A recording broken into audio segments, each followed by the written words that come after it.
গরুর মাংস বিফ আমাদের দেশে অত্যন্ত জনপ্রিয় একটি খাবার।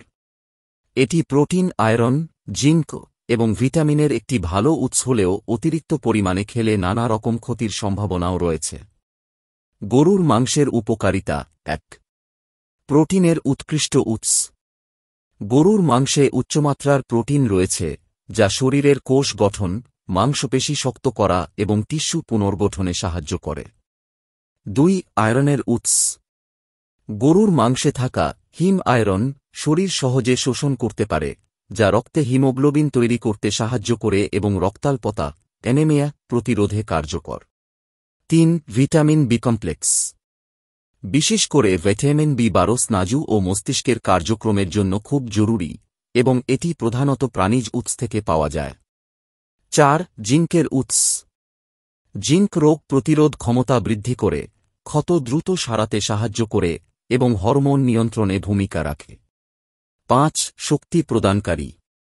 গরুর মাংসে থাকা ফ্যাট ও প্রোটিন শরীরে শক্তি যোগায়, বিশেষ করে শারীরিক শ্রম বা ব্যায়ামকারীদের জন্য উপকারী। গরুর মাংসের অপকারিতা অতিরিক্ত খেলে ১. হার্টের রোগের ঝুঁকি। গরুর মাংসে স্যাচুরেটেড ফ্যাট ও কোলেস্টেরল বেশি থাকে, যা রক্তনালীতে চর্বি জমিয়ে হৃদরোগের ঝুঁকি বাড়ায়।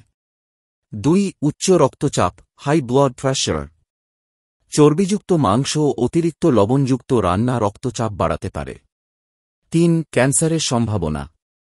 গবেষণায় দেখা গেছে, অতিরিক্ত পরিমাণে লাল মাংস রেড মিট বা প্রক্রিয়াজাত মাংস প্রসেসড মিট খেলে কোলন ক্যান্সার সহ কিছু ক্যান্সারের ঝুঁকি বাড়ে। ৪. ওজন বৃদ্ধি। চর্বিযুক্ত গরুর মাংস নিয়মিত খেলে স্থূলতা অবেসিটি বাড়াতে পারে। ৫. হজমে সমস্যা। গরুর মাংস হজম হতে সময় লাগে, তাই অতিরিক্ত খেলে গ্যাস, অম্বল বা কোষ্ঠকাঠিন্য হতে পারে। সঠিক পরিমাণে খাওয়ার পরামর্শ। সপ্তাহে ১-২ বার পরিমাণমতো খাওয়া নিরাপদ। অতিরিক্ত তেল, মশলা ও ভাজা খাবার এড়িয়ে চলা উচিত। লিন বা কম চর্বিযুক্ত অংশ বেছে নেওয়া ভালো। পরিমিত শাকসবজি ও পানি গ্রহণের মাধ্যমে ভারসাম্য রাখা দরকার।